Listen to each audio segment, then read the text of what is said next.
The various archaeological discoveries presented in this video, ranging from ancient European burials to Middle Eastern archives and American ritual sites, collectively underscore several overarching themes in human history. They highlight the ingenuity and adaptability of ancient societies in their material culture, from sophisticated textile production in Viking Norway to advanced carpentry in the Italian Bronze Age and early ball games in China.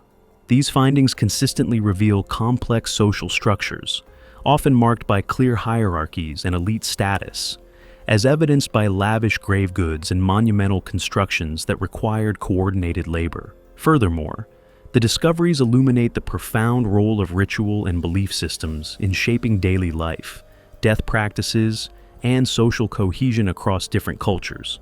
Subscribe to the channel so you don't miss the upcoming discoveries that continue to challenge everything we thought we knew about our past. Let's go.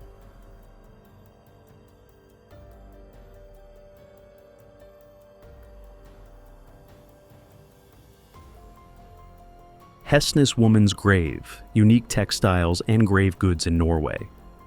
The discovery of Viking artifacts in Norway is common for archaeologists, but some discoveries are more special than others.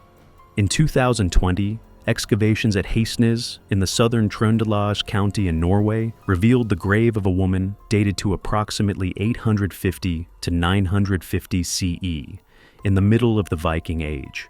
This chamber grave, an unusual form of burial in central Norway but more common in Birka in Sweden and in ancient Danish areas, contained exceptionally well-preserved Viking textiles, including wool and linen fabrics and unique embroidery.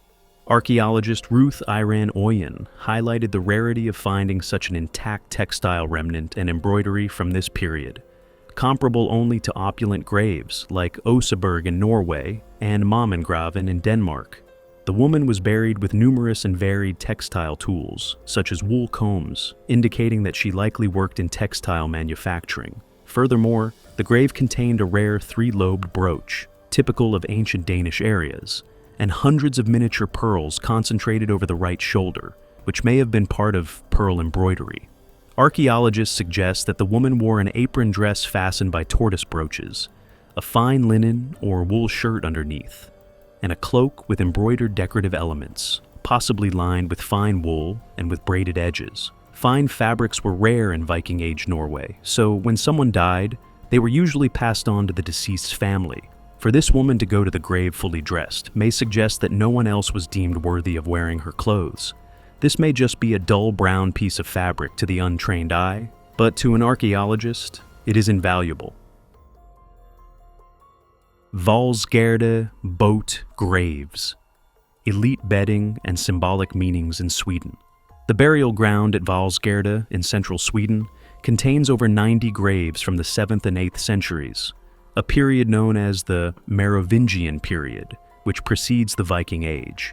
Two of these spectacular boat graves, each about 10 meters long and designed for 4 to 5 pairs of oars, were the focus of a study that revealed high-ranking warriors buried with richly decorated helmets, shields, weapons, and provisions for their last journey.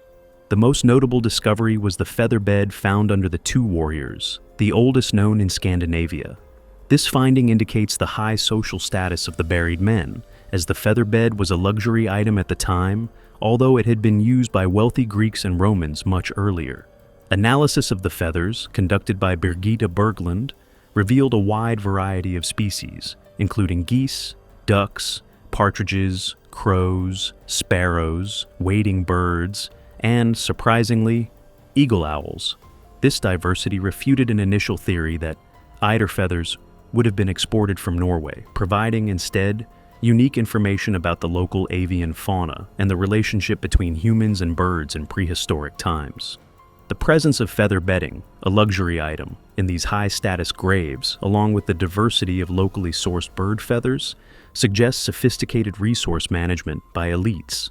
This demonstrates that while long-distance trade networks existed for some goods, high-status individuals also extensively utilized local resources and skilled labor to produce valuable items. This scenario offers a more nuanced view of ancient economies and elite consumption patterns, where the value of goods was not exclusively linked to their exotic origin, but also to the effort of local collection and preparation. Researchers believe that the choice of feathers held a deeper symbolic meaning, potentially linked to Norse folklore about death and the liberation of the soul. For example, goose feathers were believed to facilitate the release of the soul, while those of domestic chickens or birds of prey could prolong the agony of death. Another intriguing finding was a decapitated eagle owl in one of the graves, suggesting a ritual to prevent the deceased or the owl from returning from the underworld, a practice similar to bending swords found in Viking graves. The presence of specific feathers and the decapitated owl underlines a complex belief system surrounding death and the afterlife. This demonstrates that funerary practices were not just about material wealth, but deeply imbued with spiritual meanings, reflecting anxieties about the return of the dead and attempts to influence the journey to the underworld. Bronze Age Italy, the enigmatic Noceto, votive tank. The vasca votiva of Noceto is a unique and well-preserved wooden structure, mainly oak, discovered in excavations in the southern Pio Plain, northern Italy, dated to the advanced to late Middle Bronze Age, 1600 to 1300 BCE. This complex monument, composed of two superimposed tanks, is generally associated with an important, but uncertain, ritualistic role involving water. The precision of the dating, achieved through dendrochronology and radiocarbon wiggle matching, is a significant methodological advance. The tanks were dated with great accuracy, the lower, older tank to approximately 1444 BCE, and the upper, newer tank to 12 years later, around 1432 BCE. This precise dating of the construction of the Noceto tanks in the third quarter of the 15th century BCE is crucial. It allows archaeologists to directly correlate the creation of this monumental structure with a specific and rapid period of social change in the Italian Bronze Age.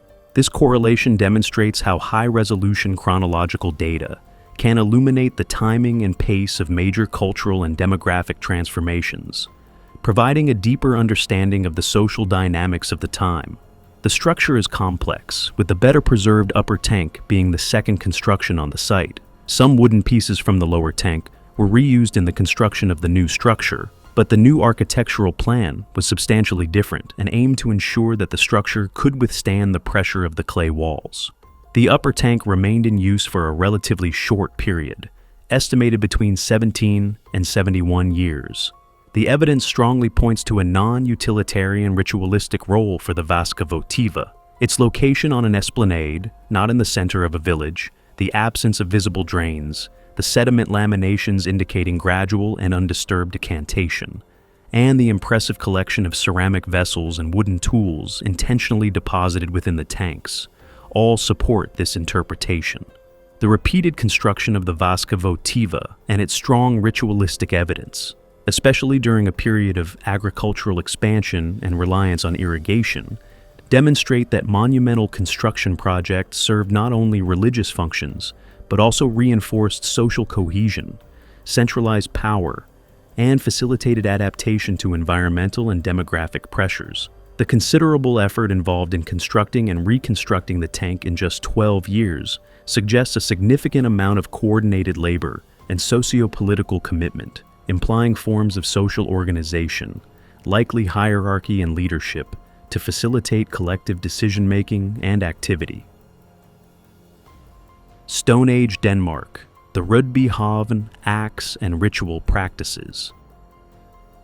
In 2019, an approximately 5,500-year-old flint axe with an intact wooden handle was discovered at the construction site of the Femern Belt-Link Tunnel on the Danish island of Lolland. This is a rare find, as only 8 other complete Stone Age axes with preserved wooden handles have been found in Denmark, all in peat bogs. The exceptional preservation of the Rudbyhavn axe's wooden handle, unlike most other finds, directly results from the specific anaerobic and waterlogged conditions of the deposition site, an ancient fjord lagoon. This fact underscores the crucial role of environmental factors in determining what survives in the archaeological record, thereby influencing the types of questions archaeologists can ask and the detail of their answers, especially concerning organic components. Fra der hvor jeg befinner dere og mot meg så har vi et 1,5–2 meter bredt parti med fotavtrykk. Opptil flere fra 2 forskjellige individer minst, som beveger seg mot meg. Og vi kan følge den rekken videre opp. The axe was part of a larger collection of vertically placed artifacts, including wooden candlesticks, paddles, bows, spears, and axe handles, along with ceramic objects and animal remains, such as 60 jaws from different animals and 2 axes made of deer antlers with fragments of wooden handles. The deliberate and vertical placement of these valuable objects and the absence of any utilitarian purpose for their burial in shallow water strongly identify them as religious deposits or ritual sacrifices. The discovery of valuable axes and other tools as ritual offerings, coinciding with the advent of agriculture, demonstrates that technological advancements were deeply integrated with evolving social structures and religious practices in Stone Age communities. Axes were crucial tools during the introduction of agriculture, essential for deforestation. The establishment of sedentary agricultural communities led to the development of new social hierarchies and religious rituals, with local wetlands being consistent for cult practices. This suggests that production tools, vital for survival and social transformation, became central to the symbolic and sacred life of these communities, reflecting their deep dependence on and reverence for the resources they managed. The Jaroswal Wooden Road, a glimpse into 18th century trade. In February 2021, archaeologists in Jaroswal, southeastern Poland, discovered a 30-meter stretch of a well-preserved wooden road from the late 17th or early 18th century during sewage works in the historic city center. This is one of the longest wooden roads ever found in Poland. The road was 3 meters wide, suggesting one-way traffic, and was built with timbers mounted on wooden crossbeams, likely sturdy oak. Despite Jarosław being an important trade center and hosting some of the largest fairs in Europe, the road shows no hoof marks or wheel ruts, which indicates its durability. It was actively used for about 100 years before being covered by paved roads. The discovery of this durable and well-built wooden road in Jarosław, an important trade center, exemplifies the sophistication of medieval engineering and the importance of robust infrastructure to facilitate extensive trade networks across Europe. This construction reflects a significant investment in supporting economic networks, highlighting the organized labor and strategic planning involved in supporting regional and international trade. This wooden road was part of a 400-kilometer route connecting Bielsko-Biała to Lviv, in present-day Ukraine, with this section being the only unpaved part. Some sections of the road have been transferred to the Jarosław Museum for conservation and study, and artifacts found during the excavation, such as coins, shoe leather, and nails, will be displayed in the museum. The remaining portion of the road will be displayed in situ in the coming months. Yaklishi Cemetery, Gothic jewelry, and production techniques. A 2,000-year-old Gothic cemetery was discovered in WDA Landscape Park in Poland, revealing 50 ancient graves from the 4th century CE. High-status grave goods included silver necklaces, fibulae, a silver bead necklace, and snake motif jewelry, along with a well-preserved urn. The quality of the jewelry rivals pieces from the Roman Empire, highlighting the Goths' impressive skills in goldsmithing and silversmithing. Separately, research on lead glass ornaments from a fort in Wrocław and a burial ground in Sypniewo confirmed the mass production of lead glass jewelry in medieval Poland from local raw materials.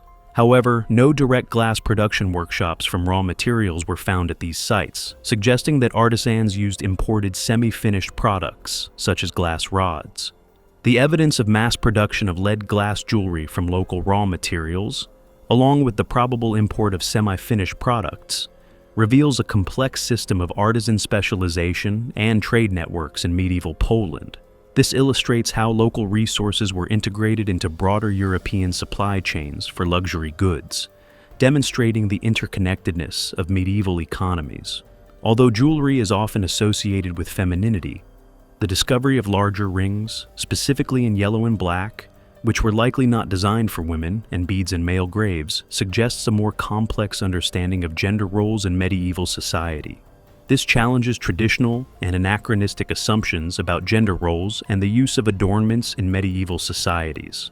The presence of these findings emphasizes the need for archaeologists to be cautious when imposing modern or anachronistic gender interpretations on ancient artifacts, and instead, to consider the full spectrum of social practices and symbolic meanings within their specific historical contexts. Prehistoric Switzerland. Opium poppy cultivation in Zurich.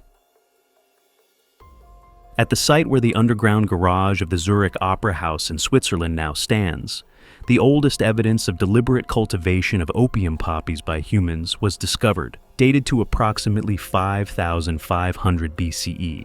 This discovery, based on a new analysis of archaeological seeds, strengthens the hypothesis that prehistoric farmers in the Alps contributed to the domestication of this plant. Previously, it was believed that the opium poppy had been domesticated in the Western Mediterranean, where its wild progenitor still grows. However, new research suggests that Alpine farmers began large-scale cultivation and use of the opium poppy around 5,500 BCE, playing a role in its domestication. A new analysis methodology, developed by archaeologist Anna Jesus, allowed archaeological seeds to be classified as domesticated or wild by measuring cell count, size, and shape of the seeds with 87% reliability.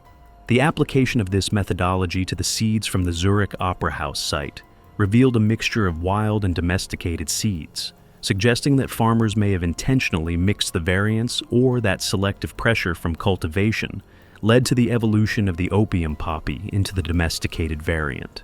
Although the opium poppy is now known primarily as a source of opium and opiates, its seeds were also valuable for food, such as porridge and cooking oil, and for medicinal purposes. The presence of opium poppies in Zurich does not necessarily imply narcotic consumption, but rather its use as food or medicine. This discovery demonstrates the sophistication of prehistoric agricultural practices in Europe and the complex relationship between humans and the plants they cultivated, contributing to the understanding of crop domestication outside traditionally accepted regions.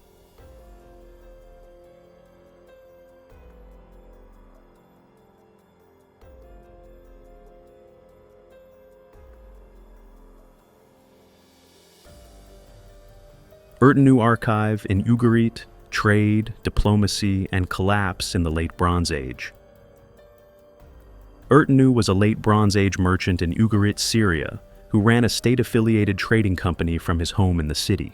His archive, discovered in 1973, contains approximately 650 baked clay tablets. The archive of a private merchant like Ertenu offers a unique and granular perspective on the major geopolitical and environmental crises, such as drought, famine, and the invasion of the Sea Peoples, that contributed to the Late Bronze Age collapse. This fact demonstrates how individual administrative records can serve as crucial primary sources for understanding large-scale historical transformations and their human impact. The tablets include commercial letters, e.g., copper ingot and timber exports and imports from Cyprus and Egypt, diplomatic letters to and from kings of Egypt, Assyria, Hittites, and Beirut, literary texts, passages from the Epic of Gilgamesh, and pedagogical tablets, suggesting that Ertenu's house may have functioned as a scribal school. Ertenu's correspondence reveals a dramatic shift in the region's conditions between 1200 and 1185 BCE. The tablets show an increasingly ominous tone, with polite requests for aid turning into desperate pleas due to severe drought and famine, mentioning the Akkadian word biru, which translates to famine spreading across the landscape.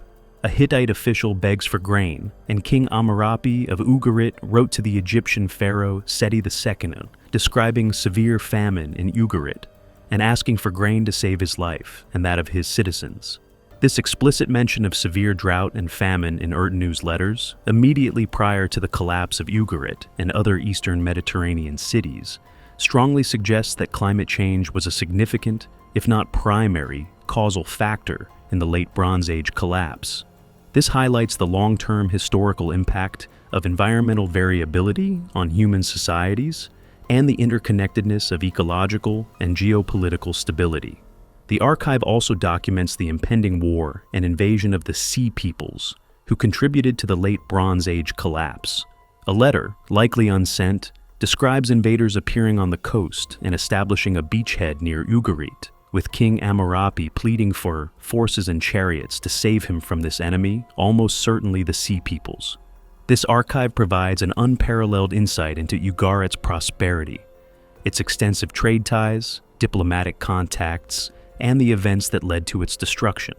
It illuminates the role of semi-official merchants and how trade networks and writing developed side by side. Impressive, isn't it? Prehistoric Israel, the oldest cremation at Beis-Amun. At Beis-Amun, Israel, a cremation pyre pit dated to approximately 9,000 years ago was discovered, representing the oldest direct evidence of cremation in the Middle East. The human remains belonged to a young adult of unknown gender who had been wounded by a flint projectile several months before their death. Death occurred in the spring, identified by the presence of flowering plants used in the pyre. The body was likely placed in a seated position on the pyre and was not moved during or after cremation. Analysis of the pit's clay lining indicated that the 355 bone fragments, some burned, were exposed to temperatures of up to 700 degrees Celsius. The shift to cremation at Beis-Amun, which coincides with a period of social transition, suggests that funerary practices were dynamic and adapted to changing social needs. This includes pragmatic considerations such as managing space for the living and, potentially, mitigating disease transmission in densely populated areas near water sources. The identification of flowering plants in the pyre not only allows for dating the death to spring, but also provides evidence of the deliberate use of botanical resources in funerary rituals. This highlights a sophisticated understanding and utilization of the natural environment by prehistoric communities, revealing a deeper connection between humans and their ecosystem. In addition to this exceptional pyre pit, the cremated remains of 5 other adults from the same period were found at the site. These discoveries were made among the ruins of abandoned dwellings, where traces of graves from the same period were also found.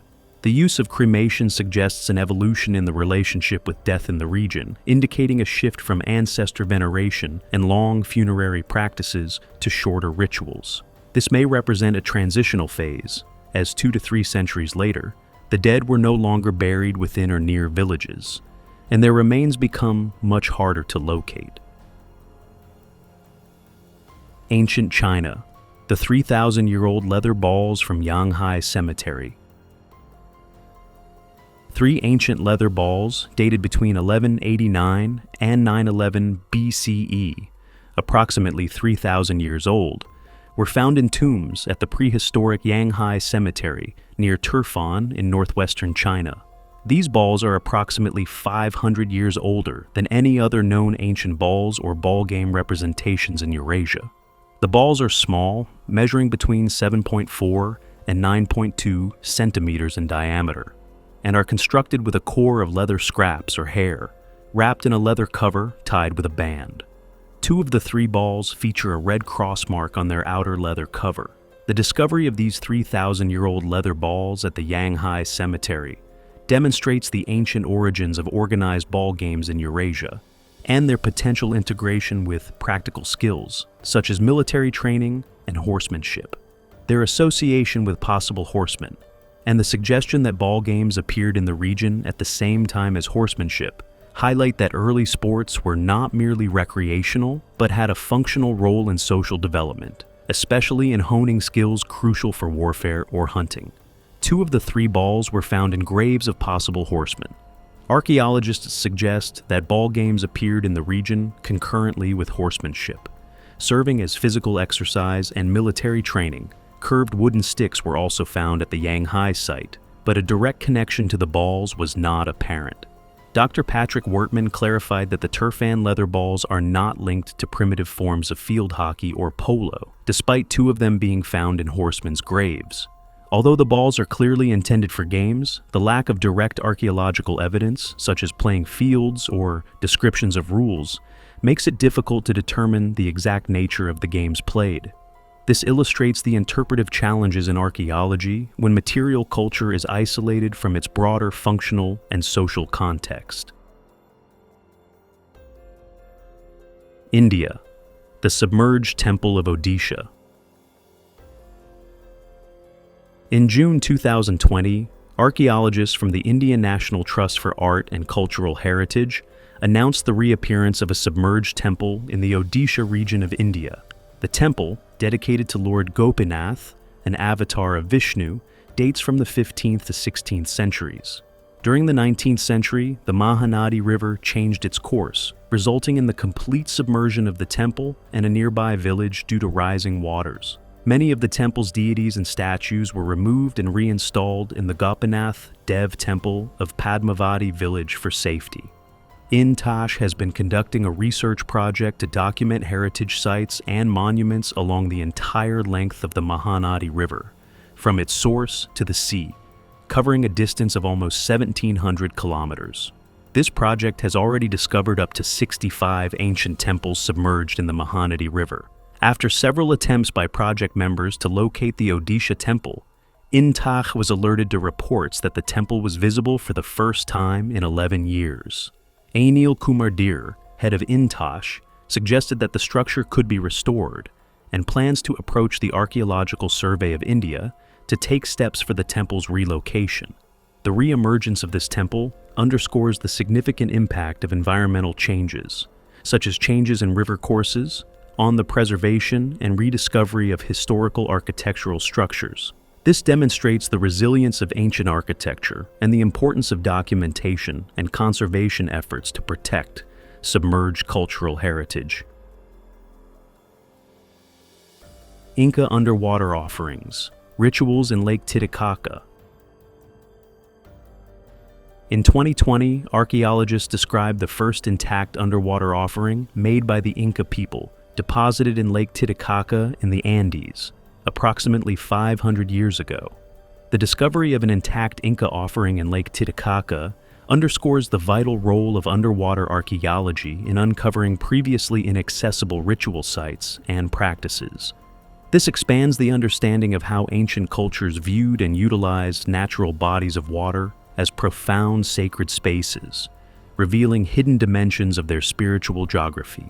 The offering was a rectangular andesite stone box measuring 0.4 by 0.3 meters, well sealed but not watertight, with perforations for ropes that were likely used to lower it into the water, a practice described in Spanish records. Inside, it contained a small coiled gold bracelet, a miniature version of the chapana worn by Inca nobles, and a shell figure carved to resemble a llama or alpaca. This combination of miniature figures and gold leaf is found at other Inca ritual sites, symbolizing gratitude for prosperity. 16th to 17th century Spanish records describe Inca rituals in which the blood of children and animals was placed in stone boxes and lowered from rafts into the lake with the help of ropes, suggesting that the Titicaca box may have contained human blood. The contents of the stone box, gold shell figure, and the method of deposition, ropes, corroborate 16th century Spanish accounts of Inca underwater offerings. This demonstrates how archaeological finds can validate historical texts and, crucially, add layers of detail and material context that written records alone cannot provide, allowing for a more holistic interpretation of past rituals, including potentially darker aspects such as human sacrifices. Lake Titicaca was central to Inca origin myths, birthplace of the sun, and had a ceremonial complex on the Isla del Sol. The placement of the box on a distant reef from the Isla del Sol suggests that the entire lake had significant ritualistic importance. The discovery suggests that more evidence of important Inca rituals, including human sacrifices, may be submerged in Lake Titicaca and other bodies of water. Subscribe now and activate the bell to not miss anything. Fascinating discoveries await you in every video. Thank you for your support and see you soon.